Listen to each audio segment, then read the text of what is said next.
Hello everybody.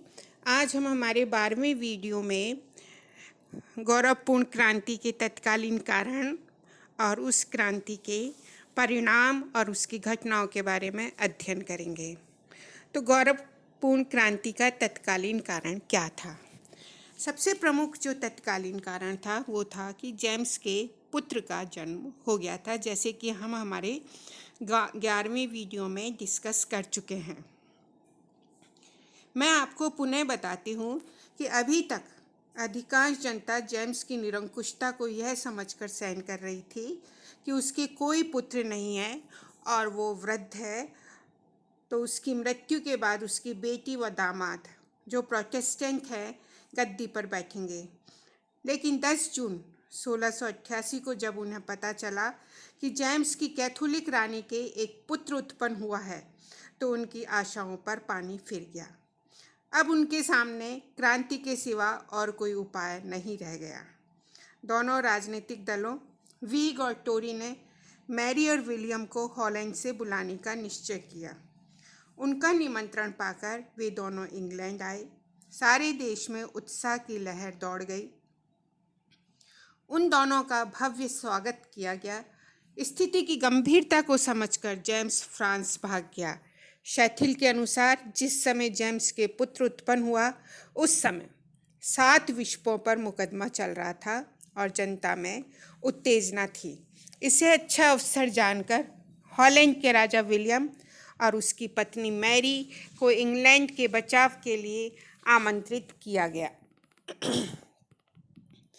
James द्वितीय के England से चले जाने के बाद में इंग्लैंड में एक सम्मेलन बुलाया गया। इसमें घोषित किया गया कि जेम्स ने राजा और प्रजा के बीच हुए समझौते को भंग किया है, इसलिए इंग्लैंड का सिंहासन रिक्त है।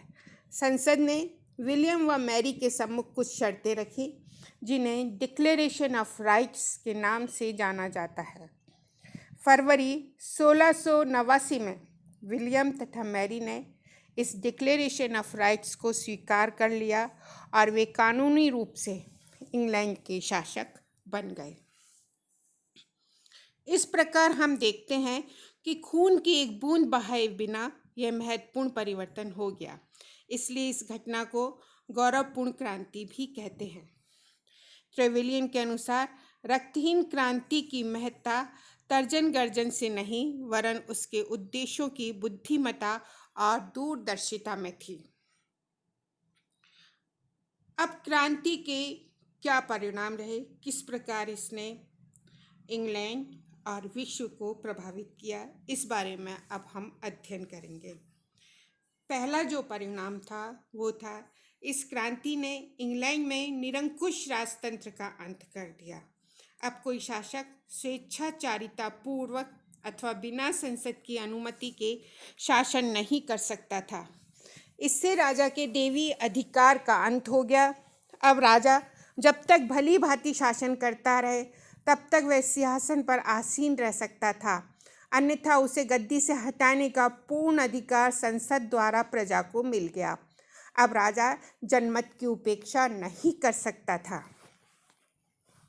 द्वितीय महत्वपूर्ण परिणाम रहा संवैधानिक विकास की प्रक्रिया का आरंभ। बिल ऑफ राइट्स, इसमें है पहला बिल ऑफ राइट्स। ये क्या था, इस बारे में अब हम आगे अध्ययन करेंगे। संसद ने प्रजा के अधिकारों की रक्षा के लिए संवैधानिक सुधार किए। इनमें से बिल ऑफ राइट्स सबसे प्रथम है। इस अधिकार पत्र को विलियम और मैरी ने स्वीकार कर लिया। इसके अनुसार इंग्लैंड के भावी राजाओं से यह आशा की गई थी कि वे जनता की इच्छाओं का उल्लंघन नहीं करेंगे। उन्हें अब संसद द्वारा बनाए कानूनों को भंग करने अथवा स्थगित करने का अधिकार नहीं रहा। संसद की स्वीकृति के बिना राजा जनता पर कोई कर नहीं लगा सकता था। भविष्य में एक राजा संसद के चुनाव में हस्तक्षेप नहीं कर सकता था। राजा के डिस्पेंसिंग व सस्पेंडिंग अधिकार समाप्त कर दिए गए। एक राजा हाई कमीशन जैसे न्यायालय स्थापित नहीं कर सकता था। इससे संसद के सदस्यों को विचारों की अभिव्यक्ति की स्वतंत्रता मिली। यह भी व्यवस्था की गई कि जब शारीरिक और आर्थिक दंड मनमाने ढंग से नहीं वरन एक निश्चित सीमा में अब लोगों को दिए जाएंगे। इंग्लैंड में अब कोई संवैधानिक धर्मावलंबी राजा नहीं बन सकता था।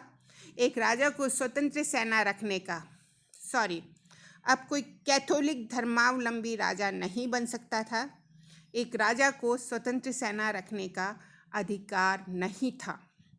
एडम्स ने लिखा है कि इस अधिकार पत्र को ब्रिटिश इतिहास का सबसे रुचिकर तथ्य माना गया है। इसे इंग्लैंड के इतिहास में वही सम्मानपूर्ण स्थान प्राप्त है जो मैग्ना कार्टा को है। इससे संवैधानिक राजतंत्र का जन्म हुआ। मैग्ना कार्टा के द्वारा जो वैधानिक कार्य आरंभ हुआ था उसे इस अधिकार पत्र ने पूरा किया। इसलिए इसे इंग्लैंड के संवैधानिक भवन की आधारशिला कहना उचित ही है।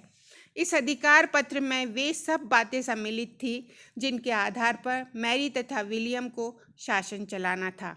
इससे राजा के ऊपर संसद की सर्वोच्चता स्थापित हो गई। इस अधिकार पत्र में 2 मौलिक तत्वों की घोषणा की गई थी। ये दोनों मौलिक तत्व कौन से थे? प्रथम, देश के कानून की सर्वोच्चता, और दूसरा मौलिक क्वेश्चन था राष्ट्र की सर्वोच्चता। ये दोनों तत्व इंग्लैंड के संविधान के मूल में निहित हैं। त्रिवार्षिक अधिनियम बुलाया गया। दूसरा महत्वपूर्ण अधिनियम 1694 में संसद में पारित हुआ। इसे त्रिवार्षिक अधिनियम भी कहते हैं। इसके अनुसार संसद का कार्यकाल 3 वर्ष निर्धारित किया गया। 3 वर्ष पश्चात सम्राट अपनी मोहर द्वारा नए चुनावों की घोषणा कर सकता था। अब कोई भी राजा अपनी समर्थक संसद को 3 साल से अधिक समय तक बनाए नहीं रख सकता था।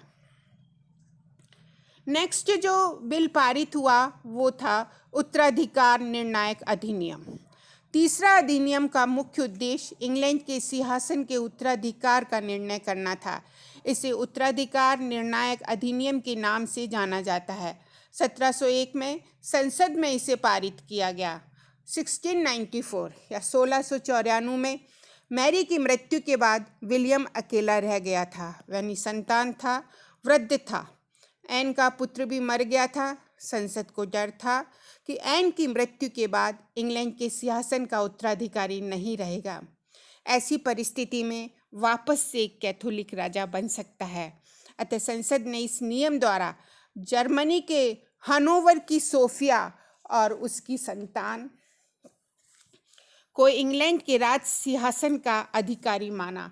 सोफिया जेम्स प्रथम की पौत्री थी। वही एकमात्र प्रोटेस्टेंट उत्तराधिकारिणी रह गई थी। इस अधिनियम का पालन करते हुए 1714 में रानी एन की मृत्यु के बाद हनोवर का जॉर्ज प्रथम गद्दी पर बैठा, क्योंकि सोफिया की मृत्यु हो चुकी थी। इस अधिनियम ने एक बार फिर से संसद की सर्वोच्चता को इंग्लैंड में स्थापित कर दिया था। नेक्स्ट पॉइंट है संस्थात्मक सरकार की स्थापना और कैबिनेट व्यवस्था की स्थापना। गौरवपूर्ण क्रांति का एक परिणाम संस्थात्मक सरकार और कैबिनेट व्यवस्था की स्थापना था। यद्यपि इंग्लैंड में टोरी और व्हिग दल का गठन चार्ल्स द्वितीय के समय में ही हो गया था, लेकिन इसका राजनीतिक चरित्र विलियम तृतीय के समय में स्पष्ट हुआ। विलियम ने व्हिग दल, जिसका संसद में बहुमत था, की सहायता से शासन का कार्य किया। व्हिग दल की हार के बाद टोरी दल से मंत्री लिए गए।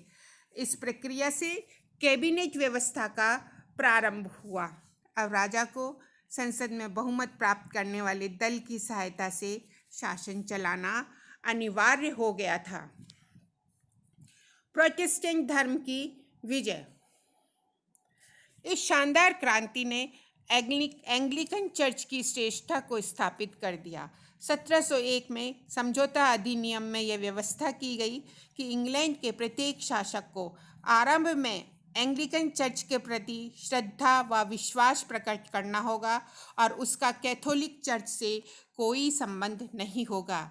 इस बिल से इंग्लैंड में कैथोलिक चर्च की पुनः स्थापना की संभावना सदैव के लिए समाप्त कर दी गई। प्रजा को अधिकार की प्राप्ति हुई। शानदार क्रांति के पहले स्वेच्छाचारी शासकों ने प्रजा के अनेक मौलिक अधिकारों का अपहरण कर लिया था। इस क्रांति ने उन्हें प्रेस, भाषण और व्यक्तिगत स्वतंत्रता दिलाई। सहिष्णुता अधिनियम द्वारा कैथोलिकों के अतिरिक्त सबको धार्मिक स्वतंत्रता दी गई। निष्पक्ष न्याय व्यवस्था की स्थापना की गई। क्रांति का अन्य देशों पर भी प्रभाव पड़ा।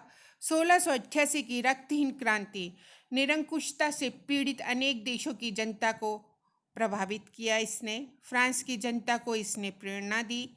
1789 में उस देश में क्रांति हुई। अमेरिका के स्वतंत्रता संग्राम भी इस क्रांति से प्रभावित रहा। इस प्रकार इस क्रांति का इंग्लैंड और विश्व में व्यापक प्रभाव पड़ा। राजा और संसद का संघर्ष समाप्त हो गया। राजा के निरंकुश शासन का अंत हुआ तथा उसे संसद की सर्वोच्चता को मानना पड़ा। इससे कैबिनेट प्रणाली तथा दलीय व्यवस्था का प्रारंभ हुआ। प्रोटेस्टेंट धर्म की विजय हुई। Thank you very much.